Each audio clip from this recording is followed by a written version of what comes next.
हमारे सभी दर्शकों के लिए जय माता दी। आज इस वीडियो के माध्यम से हम आपको बताएंगे ज्ञान मुद्रा। ज्ञान मुद्रा का नियमित रूप से प्रतिदिन अभ्यास करने से आपको कौन कौन से लाभ होने वाले हैं, क्योंकि बगैर लाभ के व्यक्ति कोई भी कार्य करना नहीं चाहता है। आपने देखा होगा कि एक बच्चे को भी जब कोई चीज़ की आवश्यकता होती है तभी वह अपनी माँ से माँ कहता है, बगैर मतलब के अपनी माँ को माँ नहीं कहता है। तो कोई भी व्यक्ति बगैर स्वार्थ बगैर मतलब के कोई भी कार्य नहीं करता है। तो ज्ञान मुद्रा को लगाने से आपको कौन कौन से लाभ होने वाले हैं, सबसे पहले आप यह जान लें। ज्ञान मुद्रा का नियमित रूप से अभ्यास करने से व्यक्ति के जो मानसिक अवगुण हैं वह अवगुण दूर होते हैं, मानसिक विकास होता है। क्रोध, ईर्ष्या, शोक और भय, इस प्रकार की जो मानसिक भावनाएं हैं वह ज्ञान मुद्रा को लगाने से दूर होती हैं। जिस व्यक्ति को अधिक क्रोध आता है, ज्ञान मुद्रा नियमित रूप से लगाने से आपके अंदर का जो क्रोध की भावना है वह धीरे धीरे कम हो जाएगी। जिन लोगों के अंदर ईर्ष्या जैसी भावना है दूसरे के प्रति, तो ज्ञान मुद्रा को नियमित रूप से लगाने से ईर्ष्या, शोक का मतलब मोह जैसा होता है। जैसे किसी व्यक्ति के घर में किसी की मृत्यु हो जाती है और उसके बाद वह व्यक्ति उसके लिए बहुत रोता है। कुछ व्यक्ति जिनको इस चीज़ का ज्ञान है कि जन्म भी निश्चित है तो मृत्यु भी अटल सत्य है, तो वे लोग किसी की मृत्यु के उपरांत शोक नहीं करते हैं। तो ज्ञान मुद्रा लगाने से आपके अंदर जो शोक की भावना है वह कम होगी।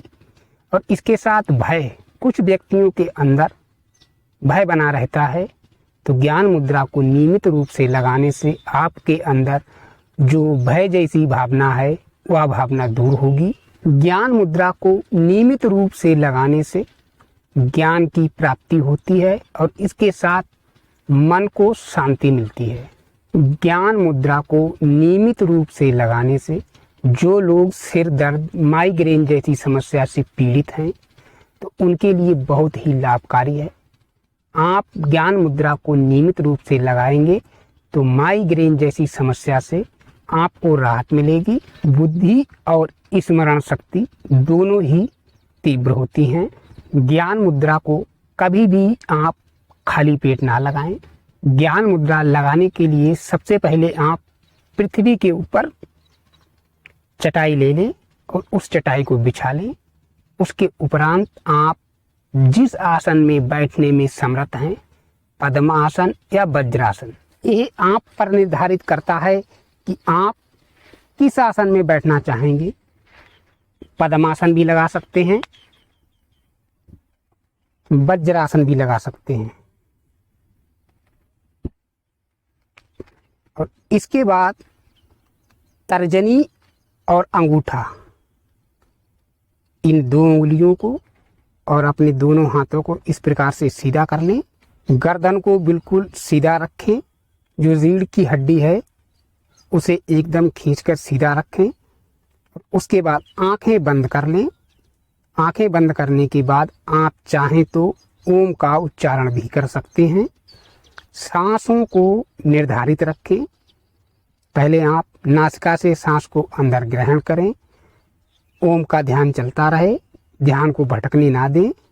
जब आप ज्ञान मुद्रा का प्रारंभ करेंगे तो प्रारंभ में आपका ध्यान भटकेगा, इस चीज़ का आप ध्यान रखें, अपने ध्यान को भटकने ना दें।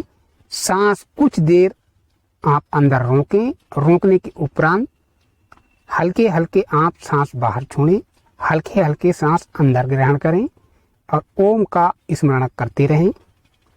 आप जमीन पर बैठने के लिए असमर्थ हैं तो आप कुर्सी के ऊपर भी बैठकर ज्ञान मुद्रा लगा सकते हैं। यदि आप कुर्सी के ऊपर बैठकर ज्ञान मुद्रा लगाना चाहते हैं तो इस चीज़ का आप ध्यान रखें कि कुर्सी पर बैठने के बाद आप अपने पैरों को स्थिर रखें, हिलने ना दें। ज्ञान मुद्रा आप सुबह या शाम किसी भी समय लगा सकते हैं। ये आप पर निर्धारित करता है आपके पास किस समय है। ज्ञान मुद्रा कम से कम 30 मिनट से 45 मिनट, 30 मिनट से कम ना लगाएं। जो हमारी 5 उंगलियां हैं, ये पांचों उंगलियों के अंदर अलग अलग तत्व पाए जाते हैं। अंगूठे के अंदर अग्नि का तत्व होता है और जो दूसरी उंगली तर्जनी के अंदर वायु का। उसके बाद मध्यमा जो बीच की उंगली, इसमें आकाश का तत्व होता है। अनामिका उंगली के अंदर पृथ्वी का तत्व होता है। तो उसके बाद सबसे छोटी उंगली कनिका उंगली के अंदर जल का तत्व होता है। इस प्रकार से हमारे हाथ के अंदर जो 5 उंगलियां हैं, तो पांचों उंगलियों में 5 तत्व मौजूद होते हैं। और जब हमें जिस तत्व की कमी होती है, तो उसी तत्व से जुड़ी समस्याएं हो जाती हैं। तो उन समस्याओं को दूर करने के लिए आपको जिस प्रकार की समस्याएं होती हैं, तो अंगूठा और उसी तत्व से जुड़ी उंगली की मुद्रा लगाने से उस तत्व की पूर्ति होती है। और जब तत्व की पूर्ति हो जाती है, तो हमारे अंदर जो समस्याएं होती हैं वो अपने आप धीरे धीरे, जैसे ही आप अपने अभ्यास को कंटिन्यू करते जाएंगे, अभ्यास का समय बढ़ेगा और समस्याओं का जो समय है वह धीरे धीरे कम होता चला जाएगा। आज इस वीडियो के माध्यम से ज्ञान मुद्रा से जुड़ी कुछ समस्याएं और उनका समाधान। तो ज्ञान मुद्रा हमारी मस्तिष्क से जुड़ी कई समस्याओं को दूर करती है। जो व्यक्ति माइग्रेन जैसी समस्या से पीड़ित हैं, स्मरण शक्ति जिनकी कमजोर है, जो बच्चा पढ़ाई लिखाई करने में कमजोर हैं, तो 30 मिनट प्रतिदिन निकाल कर आप ज्ञान मुद्रा को लगाएं। और उसके बाद आप देखेंगे कि पढ़ाई करने के लिए आपका ब्रेन कितना फास्ट हो गया है। पढ़ाई करने वाले बच्चों के लिए बहुत ही उपयोगी है ज्ञान मुद्रा। और ये थी ज्ञान मुद्रा से जुड़ी कुछ जानकारी और उसका समाधान। इसी के साथ हम आपसे अनुमति चाहेंगे। हमारी तरफ से हमारे सभी दर्शकों के लिए जय।